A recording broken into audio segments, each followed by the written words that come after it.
Here we go. Good morning. And here we go.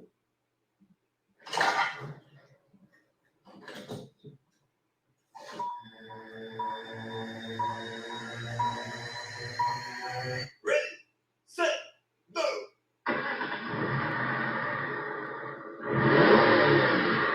Coming to you live, it's the AutoHub show with Ian and Jeff. Here we go. Who said you can't teach an old dog new tricks? Hi, I'm Gail Rubenstein, the founder and CEO of a company called Retail Resilient, social selling for the car industry.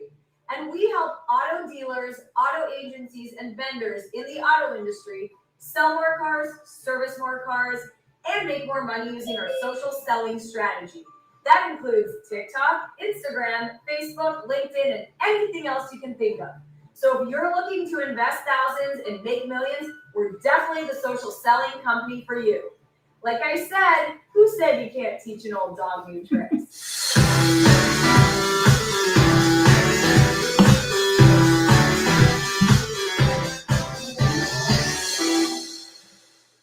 I was at Larry Coleman's seminar.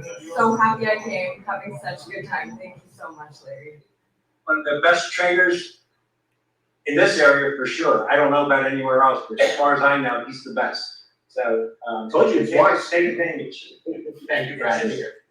I'm at Larry Feldman's seminar, and what I've found is that what he's really good at doing with his knowledge and with his training, he's not filling a bucket, he's lighting a fire. Ways to improve. Every month we want to improve better on what we did the month before, maybe the year before. It's about how fast we can get the cars done with quality work to get it to the front line, because that's where we make our money. And the bottom line is the longer it takes, the more money we spend. We want to get it down as low as possible. Right now, like I said, we're in a great stage. We're at 4.5 days. In recon, we want to know how quickly we can get the cars out of the recon process and to the front line. The average days in recon and then the time to line are the most important things that we look for. I'm Mike Burrell, and Service Director of JM Lexus.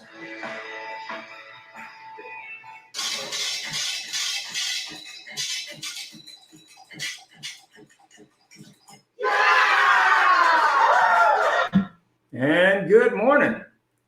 So I was looking for some books on service. We've had Max on before, so he was clearly one of the suspects for that. If you're not familiar with Chris Collins, he's written a number of books, including The Millionaire Service Advisor. And the other one that was kind of interesting, I couldn't get a book title because it's audio only, is How to Start, Run, and Grow a Used Car Department on a Budget, which we all know is important these days. Jeff could speak to that, being that he owns a used car dealership. So let's go through a disclaimer. By the way, it's behind us just in case there was a question, but go ahead, Jeff. I'm going to do my best weather person. So the views and opinions here are those of our guests, and not necessarily that, or Ian Nethercott and Jeff Polo, or the AutoHub show. And of course, we call this the Larry disclaimer. But go to our website and please take a look and see. I tried last week to do it walking, but it just didn't work. But ta-da! There you go. So there's two events coming up. We're going to be at NIADA in Las Vegas. So if anyone's going to be there, we're going to be there at scale, doing podcasts and our patented ambush interviews. But if you're in Toronto, for example, you can definitely attend Canada Used Car Week, put on by Cherokee Media Group. It's about the same time, so we had to make a choice. So we made the Vegas choice, just so you know.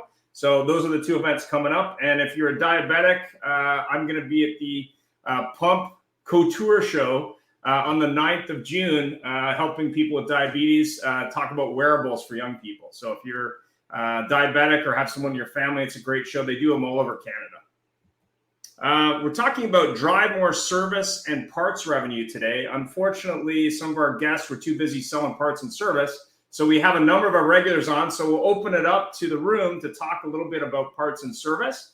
And we also have a couple of our sponsors on. We have Joel from VidCalls below. And then, of course, we have Larry, as mentioned in our disclaimer, on the show live as well. So let's get into it. Mr. Jeff.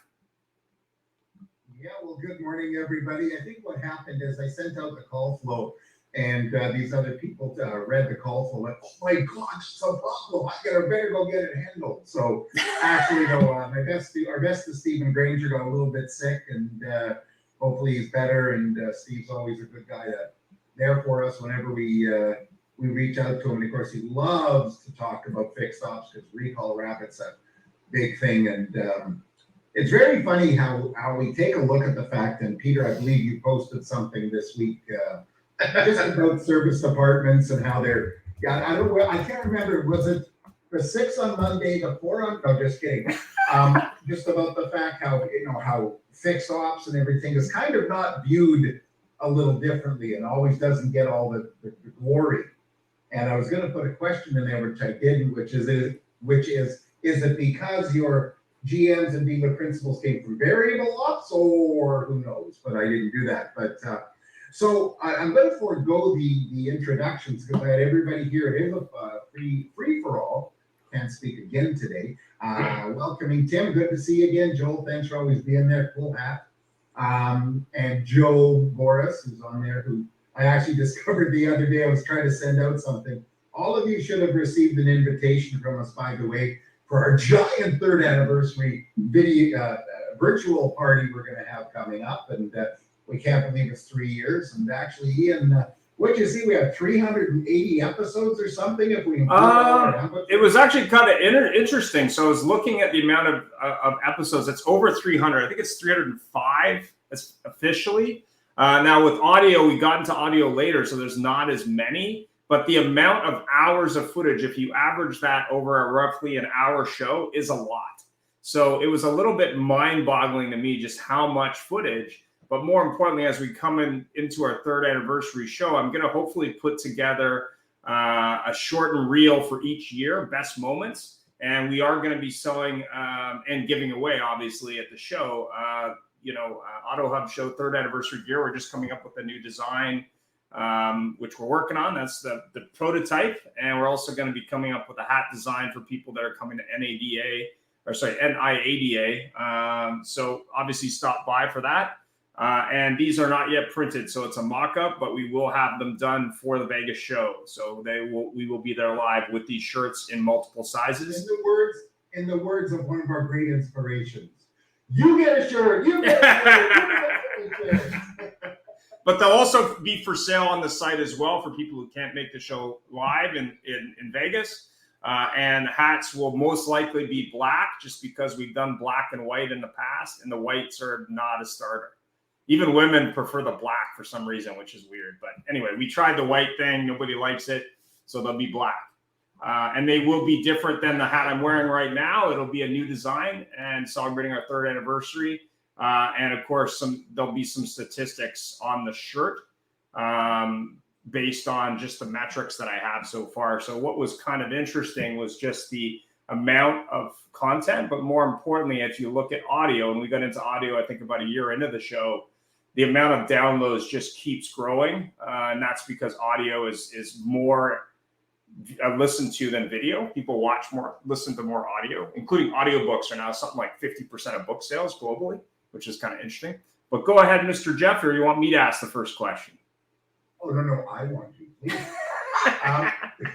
So fixed ops is supposed to be a huge absorption of dealer costs. Like, NADA said, 110% or something like that? Why is it that it's the poor cousin? Why does variable get all the glory? And why does service take the fixed op glory and parts is just the kid in all of them? Please, so can I have some So Peter, you're the first to log in. Let me ask your opinion there. Thanks, Jeff.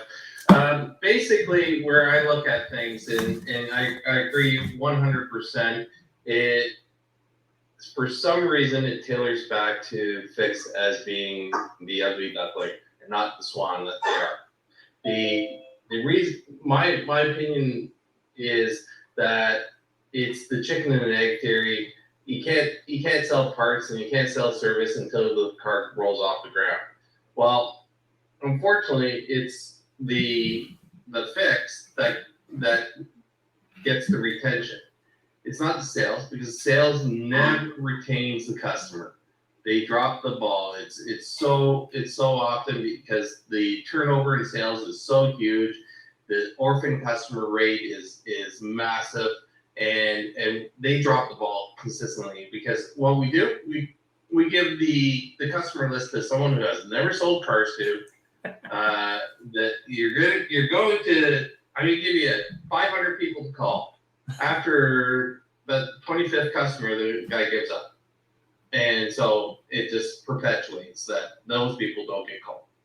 So you're relying on your service business to retain sales. Now, I wrote a brief article about the ugly duckling and being parts.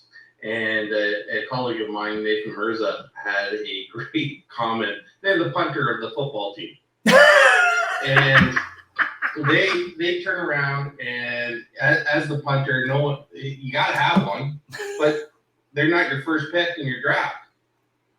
However, the punter is usually the longest standing member of a team because he's only doing so much at so little time, but they're also the highest point scoring person on a team.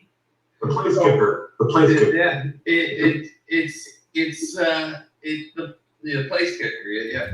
So it's unreasonable to think that they're out there and they're just getting avoided. One of the things that we have to do is understand that 70% of all our traffic to our website is service business, yet we push variable on it. So we got to change our menus on our websites. We got to start focusing on fixed ops more than we are now, in my opinion. And we also have to bring down that barrier, as Ian and I discussed, and it's never coming down. They say it will, but it won't. That wall between fixed and variable, and every place I've worked, I've eliminated it. Yeah, it's the silo effect. So, I wouldn't want to talk to the parts department. I wouldn't want to sell accessories on the vehicle I just sold. Actually, I remember working with a dealership in Edmonton, and they had a new process, sell a lot of pickup trucks. It's kind of like Texas. So they had a kiosk dressed up like a tiki hut, and they had a guy who was selling accessories after the car was sold, wearing a Hawaiian shirt in Edmonton. If you know, Edmonton's pretty freaking cold. But anyway, he was averaging $6,000 to $9,000 in accessories per pickup truck sold, using technology like binders with photos of upgrades. He was actually making on average more than the F&I department per car average. And they took it right out of the hands of the salesman and say, listen, sell the car, then we'll do the accessories, then we'll do F&I. So it was 100% good. But the other one that was really interesting when I worked for Nissan is I had a dealer who said, listen, I want to, the TV that I have in my service drive, I want to put a video up of the parts that someone could buy, like a commercial as opposed to the news. And he talked to Nissan, they didn't have a video, so he had to source the video himself. But what he found when he had this video playing all the time with parts specials, he sold 20% more parts just because people were sitting there drinking coffee anyway. So they sold parts that way. But go ahead. Building on Peter's answer, a couple points. First, the reason that parts and fixed ops in general gets a second position is because so many dealers aren't paying attention and don't understand how important it is. You kind of screwed up that analogy a little bit, Peter, between the punter and the place kicker, but it's because you're Canadian, and if it doesn't have a stick, you're not. But I'm going to show you how old I really am. I remember a team called the Oakland Raiders, who at one point were one of the premier teams in football, and they had a punter who they did draft first, named Ray Guy. Oh, yeah. And he won plenty of games because he would pin the people so deep, it would give their defense a chance to push the quarterback. Here's the bottom line on service. Okay, we're idiotic. First of all, so many dealers never considered service advisors salespeople, which is ridiculous. They're selling things that'll keep you. To most dealers, tires are a pain in the ass. I don't want to bother with them. I don't make any money. You lose the tire business, you lose everything. And without retention, everything else goes by the wayside. So until they understand that you've got to tie sales and service together, I know this is going to be hard for you to believe that my meetings were a little crazy, but I had the world's craziest sales service meetings. I told some jokes, I busted everybody's chops, bought pizzas, and when people were loose, they said, listen, enough with the nonsense. We're all in this together. Because unfortunately, service people see salesmen as guys in ties who are all millionaires, who are lazy. And salespeople look at service as a bunch of guys with rags in their back pocket who never get the car ready. both answers are wrong. The idea is to make them understand how indispensable they are to each other and focus on the things you want to get. You want to sell people.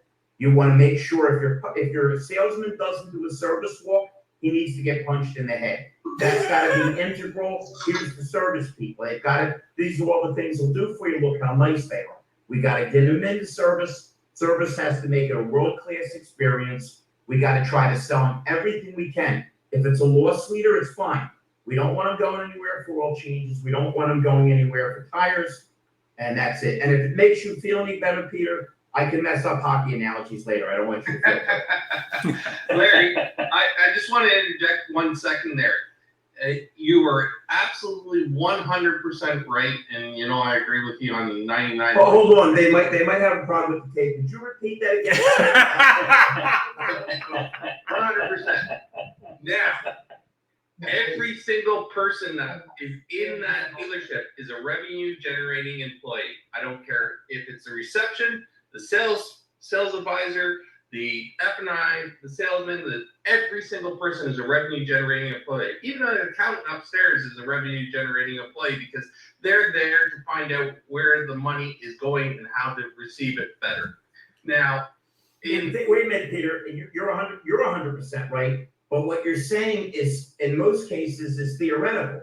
Because while I agree with you and Tim Hayden agrees with you, you'd be amazed how many times, like Ian said, there's these silos, and it's just crazy how negative things are. Oh, absolutely. Now, in going through that process, we have to turn the whole experience level to a different aspect to blend in. Salespeople are worried that service people are going to drop their customers. Service people are exactly on the opposite end, and where they say, you know what, these salespeople are lazy asses that all they do is sit at their desk, drink coffee, look online, play on Facebook, and wait for that customer to come in and make $3,000. That's what they look at. And that's so far from the truth. Now, one of the technologies, and I talk about technologies and how technologies have made us lazy, but technologies can make us great. Tim's got great technology to blend our data to make sure that we're vetted and we're transitional and targeted on our people. Brian has an amazing product that I just learned about and went through the process with them and talked with this company. It's a phenomenal product. It allows us to be fully transparent, and that's what's leading to customer experience. Every person on this call is leading in customer experience, and that we have to move away from the transactional sale to the relationship sale to get long-term customer value. And where does that start? In the service department. Because that's the majority of footsteps, that's the majority of income coming into the dealership on a regular basis. That's what's keeping the lights on. The sales is the additional gravy that is going to pay for the bonuses. Hey, Peter, this is a true story. I'm not making this up, and I'll be quick. I had a radio show when I had my Cadillac dealership. And the last interview, don't ask me how we maneuvered it. I didn't have anything to do with it. I interviewed Ralph Nader. And I happen to respect Ralph Nader because I respect anybody that everybody hates. Because when he came out, unsafe in any Larry, state. do you respect Anthony Fauci? No, not human vermin that unleash a disease on the planet. Okay, no. I'm talking about human beings. Nader's a human being. Okay, Fauci is vermin. There's no discussion with that. Look it up after you're done with the broadcast. So long story short, when he came out against he wrote a book called Unsaved at Any Speed about the Corvair. Every conservative said he should be shot because back then the biggest corporation in America was General Motors, and people were outraged that he would pick on General Motors. Fast forward, he runs against Bush and Gore, and he siphoned off a lot of Gore's votes, and now every liberal hated him. So I respect the guy that can make everybody crazy. So for some reason, he took a liking to me. He actually complimented me on my brains, which blew me away because Nader is off the charts smart. He says, Feldman, I like it. Okay. He says, can I tell you what's wrong with America? And I thought, shit, I'm going to grab my notepad. You don't often get to talk to a Ralph Nader. He says, Larry, are you a sports fan? Now, back then I was, people weren't kneeling for the national anthem. I was a sports nut. He says, so I'm betting you can name your infield and your start. I says, yeah. He says, most people can, but they can't name their congressman or their senator or the alderman. They can name the people running around to entertain them, but not the people that make the rules and the laws and set up their kids' schools. Now, the reason for this long-winded analogy, I apologize, is I'm pretty sure if you went into most sales departments and asked them the names of the service advisors or vice versa, you'd get a blank stare. You can't be ultimately successful unless everybody's connected. Everybody. Right. And once you are, it's incredible what can happen. Because when you have friends, last thing and I'll shut up, which is hard for me to do. I love to brag, not how good I am, but how good everybody can be if they would slow down. When I do interviews, I just interviewed 40 people in South Carolina. Even if they handed me a resume, I said, is this your phone number or your email? I repeated it back to them. They said, it's on my resume. Yeah, but sometimes there are mistakes. The girls in the back realized my paperwork was perfect. I got away with everything. If I needed to get paid on a deal, Larry will take care of it. Once sales and service trust each other, then the customers can trust both of them, and all of a sudden you get dividends beyond belief. As opposed to, you're not going to believe this, but remember, I'm all over the country and sometimes in Canada. I've actually heard salesmen say, don't go to our service department, they suck. How self-defeating is that? Right. Larry, I don't see why the salesman, after they complete a sale and hand the customer the keys, walk the customer over to the service department and introduces them to the key player. No. My good and great friend, you got the order backwards. You do it before you sell the car. You make it part of a hood and trunk and part of a demo because That's it. part of the things Good that point. are Good about point. the car is building value. Yep. But I'm That's not right. taking issue with, they should all know. Listen, Joel, I'm the least technical guy on this program. You know how I wound up being number 2 in the country for Cadillac, and I'm still pissed off I wasn't number 1? Some guy from Texas that sold more cars. If I was in his store, I would have kicked his ass, don't worry. I used to make all my customer service appointments. I wanted to pick them up, I wanted to drop them off. There was no shot they were going to come in and forget my name. This is almost so simple, it makes your eyes bleed. This isn't tricky. Right. You're right. You sell the car, they service it, they come back to you, you come back to them. This is easy. Yeah, it's a tag. That's it. Should be a tag team match. You're right. Larry, That's right. there's the guy in Texas that had sold you in Cadillacs. Yeah, so, Oh, you know what? oh. I wasn't going up against the dealer, I was going up the salesman. You can't say anything about Carl Sewell. No, The guy is so smart and such a class act. exactly. Yeah, his salesman I might run over accidentally. You know, we Philadelphia drivers get a little nervous. Carl's a gentleman. In Sewell's business model, the salesman makes the appointments. That's The right. salesman makes the service appointment. The salesman continuously has the contact. You have a problem, you call the salesperson, the salesman turns around and fixes it for you. Well, I used to do that when I sold cars. I used to basically say to the person I sold the car to, here's my number. You need anything, you call me. Even after I stopped selling cars, even after I worked on the vendor side, I'd still got people call me. Oh, I need an alarm code for my Honda. Okay, great. Look, here's who you call. It took them years to not do that. Yeah. Why would you, A, keep in contact with your customer, B, make them a little bit dependent on you, and C, how they can do it with service? I get it. Yeah. I don't understand how other people would completely abandon their customer, because one of the ugliest things that happens to salespeople, a guy comes into a dealership and they say, were you here before? Yeah, I bought a car for you guys. Who was your salesperson? I don't know. You know what? He's a nice guy, but you can help me. It looks like you didn't do anything wrong, but you did everything wrong. Because if they don't remember who you are and you're not tied in, you're lost. We should make $1 million manufacturing a little tag that goes on the keychain when you get your car with the phone number of the service department. Just something dangling, something small that goes right on the keychain. Well, they have that. It's called a sticker in the window. Any good dealer makes it clear about what their service department is. We used to give out little handouts. Again, your you're setting up your own future when you keep people within your service department, and when the service department likes the sales department rather than the other way around. Well, what I used to do is I get a pen made up and it had my number on it, and people would always take the pens anyway. And I used to get them made up. They said, "Oh, can I have the pen?" I said, "Yeah." And the pen would have my number on it. They'd always, when they signed the deal, they'd always take the pen. I'd be like, "Oh yeah, you can have it," and then that would set up that behavior. Go ahead, Jeff. Groundbreaking new stuff, effective today. 10 years ago, I had a sales guy that would, when he introduced the customer at delivery, he walked into the service department, asked them for their phone, put the service writer's phone number in there under destination service. Yeah.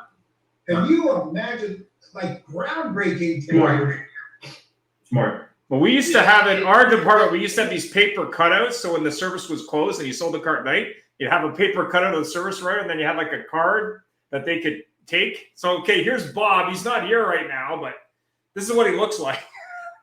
Go ahead. I put the secretary receptionist in services phone number in my phone, but that had nothing to do with service retention. I'll explain that to you after the show. Larry's wife didn't hear that? Here's one thing. In the delivery process, what does a customer remember? Do they remember names? Sometimes. And they don't really even understand a whole bunch of things. What they do remember is a word called car. You put car service, car sales, car this, and you enter it into their phone on every single delivery. Soon as it comes up, they'll see something that shows up, car. They find it important.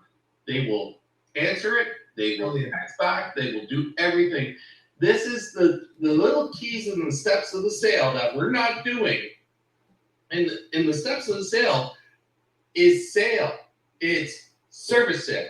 It's parts sale. It's F&I sale. It's accessory sale. It's car sales. It's pre-owned, new, everything. We're not doing the job right, and it's because we got lazy. But Peter, I think the other thing is the marketing piece. When you look at marketing on a quarterly, monthly, even annual basis, I mean, I laugh every year because Honda, at least in Canada, they've been running a year-end event for gotta be 35 years called the Checkered Flag event. They haven't come up with a new end-of-year clearance event for almost as long as I've been buying cars. But more importantly, on the sales side, the most proactive dealers are doing like a tire special. They're doing a winter or summer tire thing or service thing. But more importantly, if that well-run service and parts department, which arguably could pay for the cost of the dealership and all its overhead or more if it was done well, that's kind of an afterthought. So who's responsible, do you think, for doing that marketing? Is that the marketing director? Is it the dealer? Is it the service director? I mean, does anyone want to comment on that? It all starts from the top. All starts from the top. And it's as much the dealer principal's concern as it is the general manager, as it is even the sales manager. If the sales manager is not working with the fixed ops director and not working up proactively, because what's going to happen, you're going to put out a retention sales directive, basically. And that's what marketing is. It's a retention sales directive. You're going to target a amount of clients in your database, and you're going to say, come on in.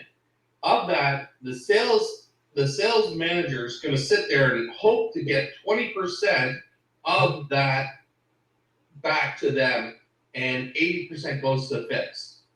The 20% is the retention. We're gonna support this. We're gonna be there. We're gonna do this. We're gonna actually work your event and make sure that it is a success.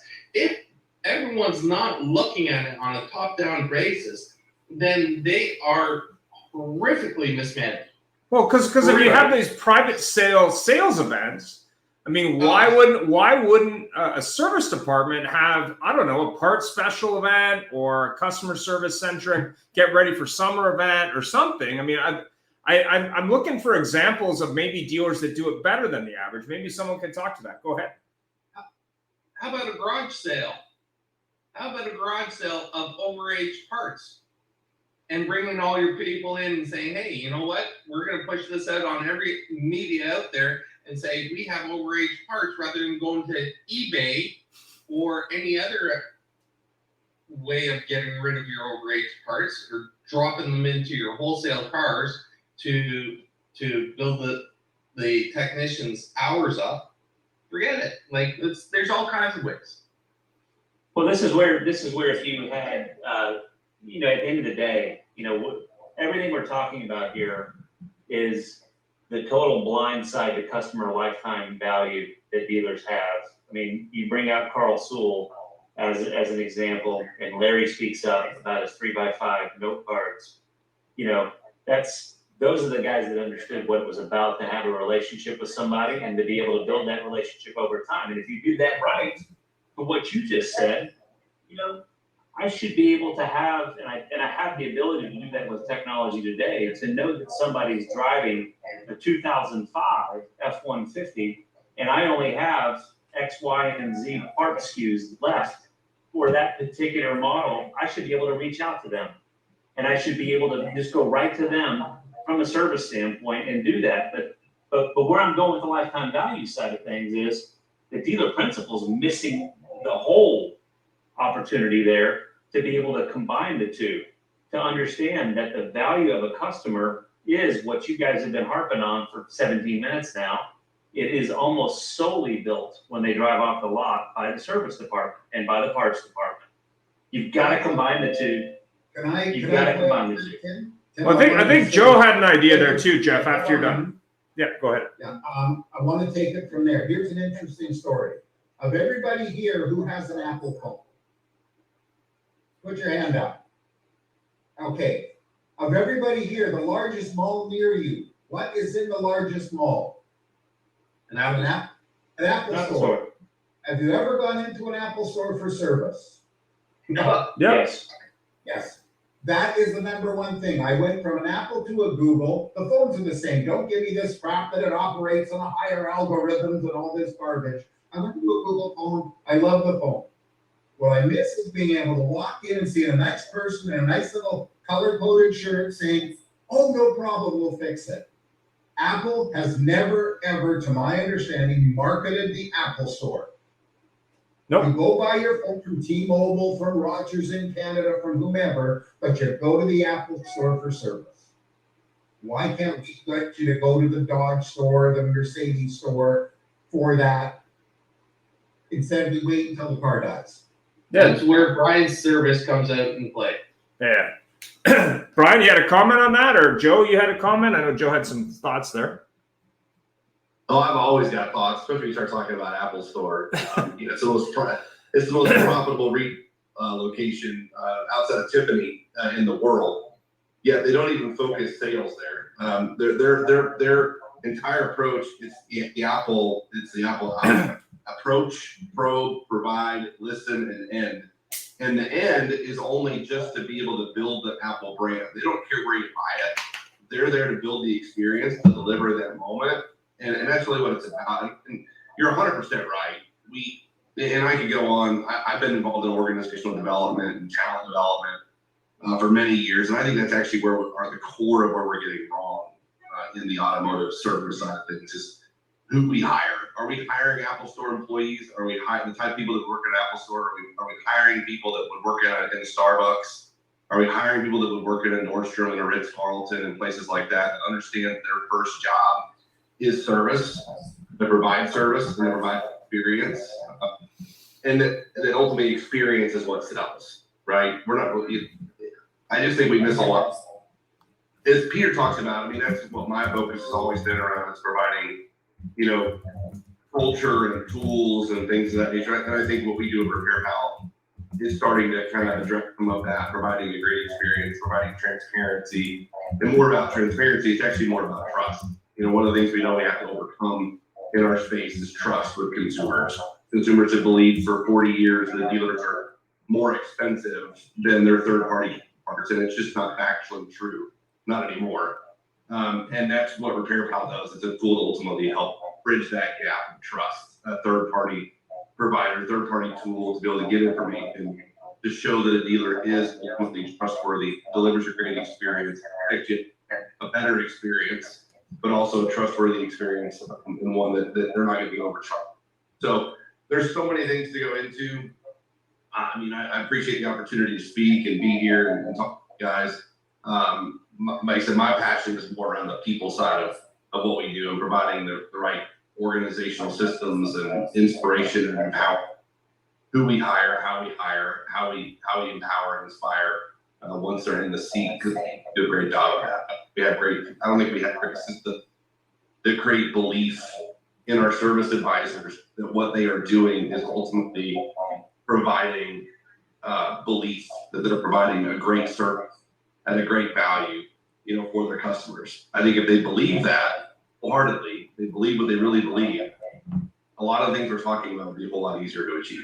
But I don't think we do. I don't think we really focus on that belief piece and putting those types of things for our service advisors. Thanks for that. Joe, any thoughts? Yeah, in the chat, we're talking about the Apple Store and Steve Jobs and kind of the experience that everybody has there. And, the history of that is Apple used to operate as what they called a store within a store, whether it was like Circuit City or Sears, they had their Apple Store within a store.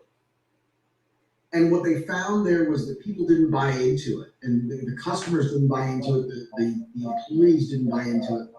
And they had to take control of that experience. And by putting the product second and the service experience first, what they found was they sold more product. But I think this all comes back to, people get into the car business to sell cars. It's a thrilling experience. I'm not in automotive sales anymore, and I'm on these calls because I want to repeat that rush of selling your car or making that bonus, right? Like, it's super exciting for those people who get off on that. It's a very exciting thing. But you look at that experience of service and that customer relationship, and it comes back to this idea that the people currently running car dealerships, they either came from an automotive family or they came from sales. There are very, very few dealerships that are run by a GM that came from fixed ops and came from service. And I think in those rare cases where you do see that, or where you do see that they have that experience, you have a much more cohesive team. And I think I can't remember his name, it's on the tip of my tongue, but there is that customer A to Z program that does something like that. It makes it so that your relationship with the customer is kind of the first thing. And I think that that's a step in the right direction. Agreed. The idea of looking at accessories, looking at parts, looking at service as something that a consumer wants to buy, not something they're stuck with, and treating the consumer like they're making a conscious choice to come to you, not that they're coming to you because they feel like they have to, I think is a great place to start. Well, I had Lexus experience, absolutely. My dad bailed on Mercedes after 20 years, my stepfather, simply because of how well he was treated at Lexus. He'll never buy another Mercedes-Benz again. Yeah, that A to Z book that you're talking about is probably the Bible. And the line is, do unto others as you would have others do unto you. Every experience that's negative for a customer, we wouldn't want to go through. Is there anybody on this line that wants to be on hold 12 times and get transferred 4 times and get hung up on? Just I love the government. If I have to, I'll get my wife to pick up my son. Just please tell me by 12 o'clock if my car's done, and you got a better chance of seeing Jesus than at 12 o'clock your phone rings. All we got to do is remember that these people are feeding our damn families. I say it all the time. We kiss the wrong bus. We kiss our managers, but the most important person in the dealership is the customer because they're feeding everybody. Larry, the customer writes the checks. No one else in the dealership writes the checks, because without the customer paying us, there is no revenue and there is no checks. So the customer is always the most important person in that store at all times. Yeah, I had an experience. Go ahead. I'm sorry. There's too many stories of this. We've all been through this. I mean, on this call, I don't know if there's one person that's still in a dealership. Joe, I'm not sure if you are or not.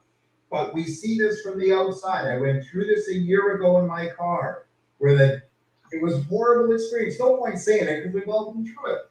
Yet the owner of the dealership says the customer is the most important person until the customer calls them and needs to talk to them. So we're back to church again, coming from the Jewish guy on the call. Okay, the spirit is willing, but the flesh is weak. Saying something and doing something are two different things. My boy Keith Richards had the perfect title for his solo album. Talk is cheap. Don't give me a bunch of bullshit. Okay, do what you're supposed to do. Tim, this scarred me for life and made me a better human being and a much better businessman. Anybody that's been around me, Mr. Polo particularly, will tell you I'm a degenerate phone answerer. I'm on an airplane, I'm hanging out a window, and I actually hired a woman to answer the phone if I couldn't. Why am I this way? I'm a little anal, but also I saw my GM, I was just a salesman, walk out, and the operator said, boss, you have a call. And this moron said, tell him I left. And I always thought, what if it was somebody who wants to buy 3 cars? What if it was somebody with a small problem and you could have looked like a hero? So what the disconnect between what they say and what they do is evident, okay? Somebody said, are we hiring the right kind of people? I'm a recruiter. I hire people all the time who say, Larry, I'm not being vain. I love you. I love your class. You changed my life. 3 weeks later, they quit. Why? Because the manager wasn't paying attention, or he was a jerk, or nobody was tied in. This stuff flows from the top. If they see the boss cares, they care. The boss, again, just the car thing, anybody else that's not in the car business won't understand this. I got sent to all the training. I went to Cardone, I went to Joe Verdi, and I'll never forget coming back and explaining what I learned, and my GM went, we're not doing that crap. We're going back to what we always do. Why don't you go knock on the owner's door and tell them the check you just cut, you made a paper airplane out of it. But the good news is, this isn't singular to the car business. This is the damn world we live in. You tell me anybody that's we're in twin countries that are beautiful, great, free countries led by imbeciles. Okay? Did Trudeau or Biden? The only one that's way better looking than yours. Go ahead. What was that, Mr. Polo? I said ours is way better looking than yours. Ours passed away 6 months ago. The people running the show just don't want to let anybody know. Although he did keep his promise. He said he'd open the border and get rid of fossil fuels. God bless him. I pray every night that he's alive, because if Kamala dies, if Kamala becomes president and he dies, I'm moving to Canada. I hope it's warmer next winter. Jeff. Other than that, I have no political opinion. Yeah. Jeff, next question. Well, finally, we can go back to our script. This is really so much fun. We're going to do a little bit of a quiz here. Pop quiz time. I haven't done one for a while. So give me your opinion, these choices. I'm just going to go right down the line of everybody whose face is there. And if you don't know what it is, it's okay, because most of us don't anyways. So what's your opinion on these choices? Diagnostic machines in the drive-thru. Are they good tools, or they just make advisors less driven to drive revenue? Why? Brian? I think it depends on the tool. You look at some of the Hunter equipment that's a diagnostic equipment that ultimately is automated when they drive through, and it basically gives them a full print of each of these forms to say, hey, here's what the machine said, and here's what it's going to cost you. I think any types of tool, I think you always have to be careful not to overload advisors, but I think tools like that are automated and easy, and that shows a diagnostic of something that's very easy for them to fix, and why it's important. I think that's a very important tool. By the way, the woodpecker behind you, you've done my heart good, man. I haven't seen that in years. Thank you so much. Joe, what do you think for us? I knew. I was gathering my thoughts. By the way, great haircut, man. Thank you, bro. The slow process. When I was in the service drive, we used to always tell people, because they would start coming in right as the smartphone started coming out. You could get the OBD2 and it would read the code. And the guy would come in and say, well, I don't want to pay the diagnostic because I already know what's wrong with it. It needs an O2 sensor, whatever it was. And the response would always be, listen, the code just tells you that the part is bad. It doesn't tell you what caused the part to go bad. Maybe the part is good and the wire is loose and it can't see it anymore. Maybe the part is bad because the catalytic converter is clogged and you're going to put in an O2 sensor and it's going to just happen again. Maybe there's physical damage. You hit a rock, a pothole, and this is the electronic manifestation of that. No matter what the code says or what part goes bad, you still need that experienced technician, somebody who understands the entire system, to take a look at the vehicle and figure out what caused the part to go bad and fix the disease, not just the symptom, right? And the code tells you the symptom. And I think if you train your service advisors that way, it's a tremendous opportunity to take a customer who came in thinking they knew exactly what was going on into someone who's going to now look at you as a trusted authority and follow your advice. You're in there as a service advisor. You're not an order taker. You're not there just to call them up and tell them, yeah, your brake pads are at 4/10 and your tires are at 3/30 seconds. It's time for new tires and brakes. They're just going to go, yeah, okay, thanks, buddy. I'll talk to you later. You have to take on that role and own that role as the advisor. And part of that means being confident and comfortable telling people no or kind of pushing back when they push you. So in that sense, I think having the code is a very positive thing, having those code readers, because it creates that opportunity to offer advice and not just become a parts changer. Hey, I'm looking at Brian. Brian, you look like a really good people person. Everybody says they are, but you look like you are. How about if we mixed it up? Don't make a face, Joe, okay? All right? I'm trying to talk to Canadians. How about if we mixed up the technical with the human? How about if you pull a quarter out of your pocket and stuck it into the tread of the tire and says, look a little low, John. Aren't you going to travel in this car with your family? You may want to think about getting new tires. Yeah, great.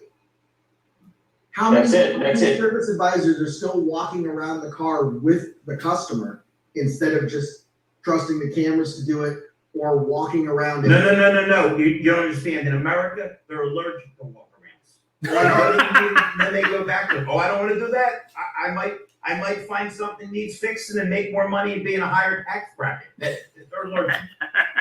You know what's funny? Joe and I used to see them going back and forth about Harley because we both spent time in the RV world. And without saying what a great guy I am, but I am pretty awesome.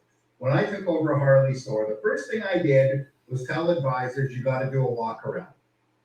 Now they go, no, these guys know what they want. I'd say walk around it. If you see a scratch, touch it with your finger. The old walk around appraisal from the used car guy. Because there's nothing worse than a guy with tattoos and skull rings all over him, right up to here, with the teardrop, which apparently means something really bad around his eye, who's sitting there going, you scratched my bike. And you might as well, they'll cry. Forget shoot you. Just cry. And most bikes are scratched because most people cannot hold up a 900-pound bike. So my next quiz question was going to be walk around by advisors takes too much time, or duh, why wouldn't you? Larry, why wouldn't you? That's a dumb one. It's ridiculous. You want to do a walk around every time. And by the way, Ian, the next time Jeff tells that story, make sure you put Born to Be Wild by Steppenwolf on the Well, it was funny you bring that up, Jeff, because I was working at a dealership in Chicago. We were training dealer effects on a service drive. And the service writers didn't like walking around the car, but they had a tablet, they had to do that. And he goes to me, well, there's a bullet hole in this car. Should I mark that down? I said, what are you shooting them out back? Like, what's the deal, man? Like, what? Like, of course you note that. What do you mean? It's kind of funny. Well, you remember last week's show we talked about, the first person to mention tires. All it takes is you walk up to the car, you touch the tire, and go, "Would you like a quote on tires?" Yep. Oh, sure. And who mentioned earlier, Peter? What was that, or Larry? That's where we're losing all of our business is tires at Chicago. Yeah, and it doesn't matter if you make a lot of money on tires because you retain the customer. Where are they going to go to get the tire swap? Where are they going to go to get them rotated? Where are they going to go to get another set? They're going to go to the dealer sold it to them. And it's crazy. You remove the wheel. This is where you discover brakes. Sorry, This- Joe. This is, No, I was gonna say, this is where, a lot of dealers are looking at electric cars and electrification as a bad thing that's coming. They think they're gonna lose that oil change business. But this is where, this is a great opportunity to bring up the fact that, like, if you're selling someone an electric car, it's so easy to look them in the eye and go, buddy, you really think you're gonna take this thing to Jiffy Lube and they're gonna know what to do with it? You think you're gonna take this thing to Walmart and they're gonna know how to calibrate the tires? Come on, this thing has 64 processors. It's operating, it does, 400 million calculations a second. There is no way that a dealer is going to lose that business to a third party if they present it properly. And every one of the dealers that I've talked to in the last, 3-4 years that I've been doing the EV and e-mobility thing has it completely backwards. They see that they're losing oil changes and they think they're gonna lose service business. Nothing could be further from the truth. Nobody's gonna touch these things once they get out. Well, not only that, what do EVs go through more than a gas car? They go through brakes and they go through tires because they're heavier. So if that isn't a news flash, learn how to sell brakes and tires. I don't know what is. Like, why are you not doing that on every car right now? Because those people bought a 4,000-pound Tesla, for example, are going to need tires. Like, there's no question. Yeah, and I want to announce officially that I am selling Career Changers USA, the world's greatest recruiting and training company. Joe Boris and I are going in. We're starting an Uber company in California because we figure when the grid goes down and none of these cars can get charged up, they'll need a ride to gas-powered Uber. You still have that Chevy Impala in the driveway? No. I just want to jump in and just talk about two things. The diagnostic thing, I believe 100% in everything that Joe is saying, because you go to the dentist, you got a sore tooth, you've already diagnosed that you got toothache. Now you don't know which one it is. You have 32 in your mouth. Which one is it? Is it the back molar, or is the one beside it, or the one beside it? We don't know where the phantom pain's coming from. So yeah, we have to get the dealers on the diagnostics train. The walk around For that, but sadly, your analogy was that because people equate going to the service department to going to the dentist's office. Of course, that's why I used it. That's why I'm not being a smart out. We got to make it some kind of a positive experience. Exactly. That's just it. Now the walk around is so imperative, because I can tell you, regardless of how good you are, you're probably spending thousands in policy for people saying there's a scratch there. It wasn't there. My wheel is scuffed. Look at the bulge in my tire. It was never there when it came in. If you're not doing the proper walk around, you're costing yourself money. And the only way to do a proper walk around is with pictures. And that's why UBI is a phenomenal product. Phenomenal. Developed by the Israeli military, great product. From what That's the Uzi that's built by the Israeli military. came from it. Yeah, I got one of those in the Impala. Yeah. So Yeah. go You'll need it in Chicago. You need Chicago, you need that, yeah. Here's how the cell work to millennials. You have them do a selfie with you in front of each Nick and Ding on the car. It'll be wonderful. They'll spread. They'll be on Insta. Look at this dent. But I feel so offended, but see. You're including me in the damage on my car. How nice. Peter, I'll build on what you were saying about the walk around and go back to Larry as well around the human component, right? And believe me, I believe in the human component 100%. I believe technology is only an enabler. Technology doesn't sell anything. All it is an enablement tool. But in that walk around, we talk about the human. That's where we can build rapport, right? Where you're looking at things like, what's the vanity plate they have on the car? What's the sticker? Where'd they go to college? What's in the driver's seat? You're looking for things, which is what like Ritz Carlton does. Like they actually go through people's garbage to see if they eat M&Ms. The next thing they check in, there's an M&M bag on their pillow. Like that's what people do. It's how you build rapport. It's how you build opportunities to get to know somebody, get to know them personally. You make a comment about the 6 stickers that are on the back of their car with all their kids and their dogs and their cats, or where they went to college, or anything that you could see about the vehicle. You're building opportunities to build rapport and familiarity with that customer. And if you don't do that often, you're missing that opportunity to do that. Well, I remember years ago, we went to a Ruth Chris, me and my wife, and it happened to be our anniversary, but it was kind of a random thing. The team at the restaurant, when we checked in, we didn't have a reservation. Is there anything special? Yeah, it's our anniversary. They did a 360 and made it special instantaneously almost. So that to me was basically saying, hey, if you don't ask the question, but more importantly, when's the last time a salesperson who sold a car did that? And I'll use an example. So what I used to do when I delivered a car is I'd go down to the parts department. I knew them very well. I'd say, listen, what would you like from the parts department? Obviously, there's a finite budget because I'm paying for it, but it's on me. And I'd introduce them to the parts manager. They'd be able to choose something. And at the end of the day, I also was able to introduce them to the rest of the team. Not only did the parts manager appreciate it, the customer did, but more importantly, they had an experience that was positive in association with their car delivery. So that kind of stuff is not complicated, and it's not even expensive, but it matters. Anyway, Jeff, we're cut out of time today, so maybe final comment round. So go ahead. Well, guys, for what started to be a show where we were going, the people we planned were here, this was amazing. I've actually been entertained watching Tim chuckling half the show. And, I wanted to thank everybody. You know something?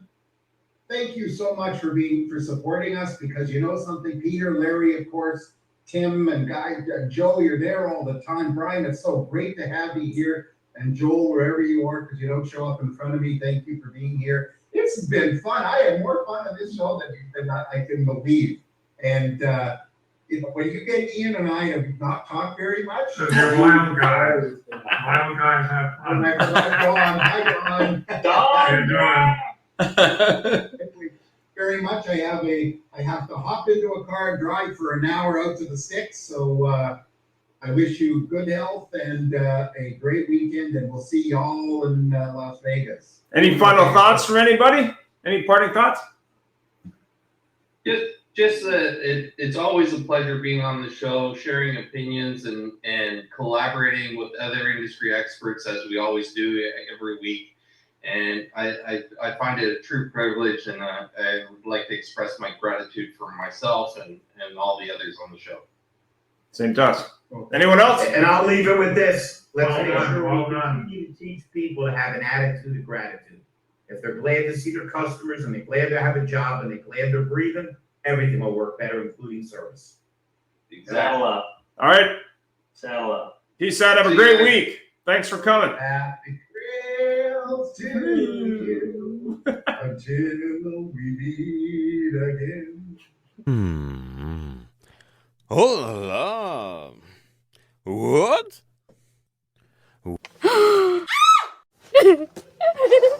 Thanks for joining us. It was a great show, and follow us anywhere you would like on your favorite podcast, on Facebook, on LinkedIn, and of course on our YouTube, or subscribe to our own channel.